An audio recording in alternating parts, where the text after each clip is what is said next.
Apa kabar Sobat Teter? Eskalasi korban virus corona di Indonesia terus meningkat. Sampai dengan 16 Maret 2020, jumlah korban positif COVID-19 mencapai 117 orang.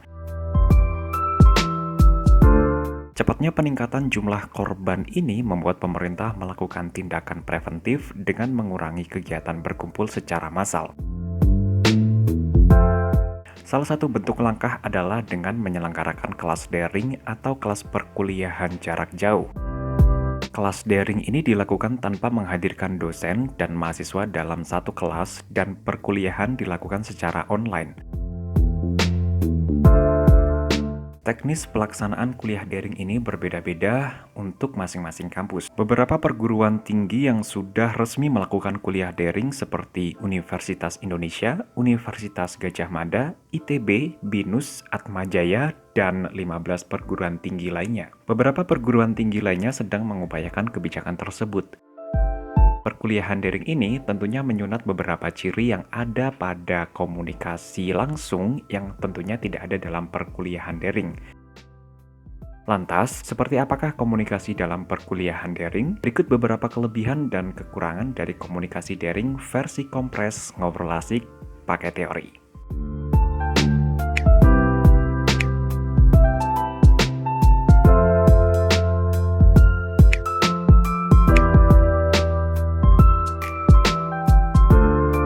Lebih efisien. Menurut Antonella Mascio, tahun 2015, komunikasi daring merupakan jenis komunikasi internet yang terhubung dengan sebuah jaringan dan menyajikan berbagai model komunikasi seperti forum, chat, dan lain sebagainya.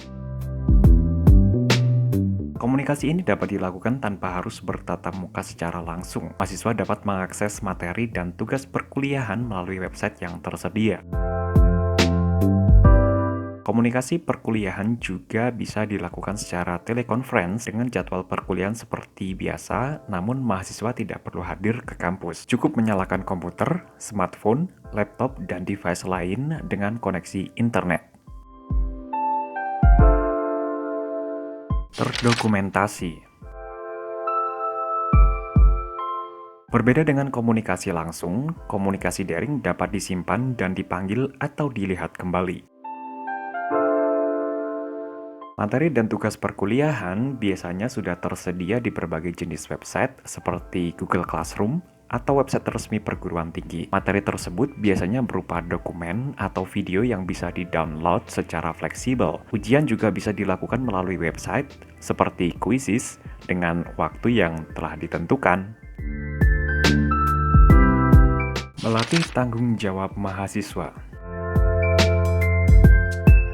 Salah satu fungsi komunikasi daring adalah tetap terhubung dengan orang lain kapanpun dan dimanapun.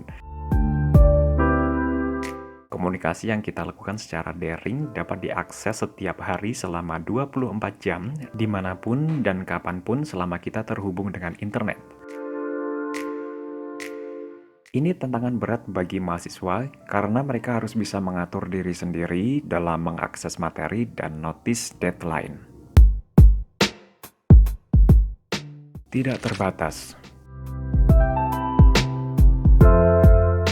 Ketika kita berdiskusi dengan orang lain secara daring, maka kita tidak dapat memprediksi kemana arah diskusi selanjutnya. Hal yang tidak terduga kerap kali menghasilkan peningkatan pembelajaran dan memperluas cakrawala berpikir. Tanya jawab dalam perkuliahan bersifat fleksibel karena bisa ditanyakan lewat chattingan, baik itu kepada dosen atau teman sekelas. Feedback tertunda. Ketika kita melakukan perkuliahan di kelas, kita bisa bertanya secara langsung pada dosen terkait ketidakpahaman materi kuliah. Meski kadang komunikasi bersifat satu arah, namun konfirmasi dosen bisa langsung terjadi pada saat itu juga. Sedang feedback dalam komunikasi daring menunggu mahasiswa membuka materi dan kemudian chatting dosen jika ada pertanyaan. Komunikasi nonverbal terdistorsi. Dalam komunikasi daring, kita tidak dapat melihat atau menunjukkan komunikasi nonverbal sebagaimana yang selalu kita lakukan dalam komunikasi interpersonal atau komunikasi antar pribadi. Salah satu fungsi komunikasi nonverbal sebagai penegas komunikasi verbal tidak dapat kita temui melalui komunikasi daring. Dengan demikian, kita tidak dapat mengetahui apakah salah satu pihak sedang serius, sedih, atau bercanda. Impersonal. Komunikasi daring tidak memungkinkan penggunanya untuk melihat satu sama lain atau berbicara secara tatap muka. Jenis-jenis komunikasi daring seperti surat elektronik atau pesan instan tidak memungkinkan penggunanya untuk melihat satu sama lain. Lain halnya dengan video chat sebagai salah satu penerapan komunikasi daring yang memungkinkan penggunanya untuk berbicara tatap muka secara virtual. Well, apapun itu, kita harus tetap mendukung langkah pemerintah dalam menangani wabah virus corona. Sebagai mahasiswa yang bijak, tentunya kita harus mempunyai langkah tersendiri untuk menutupi kekurangan-kekurangan yang terdapat dalam perkuliahan daring.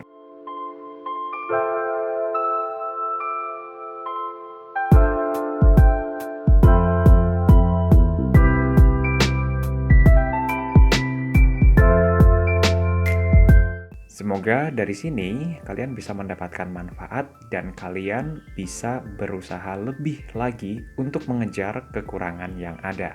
Dan tentunya didukung oleh kebijakan kampus.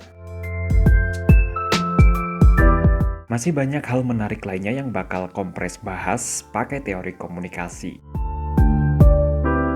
So, terus update terus channel Kompres, subscribe, dan nyalakan tombol notifikasinya.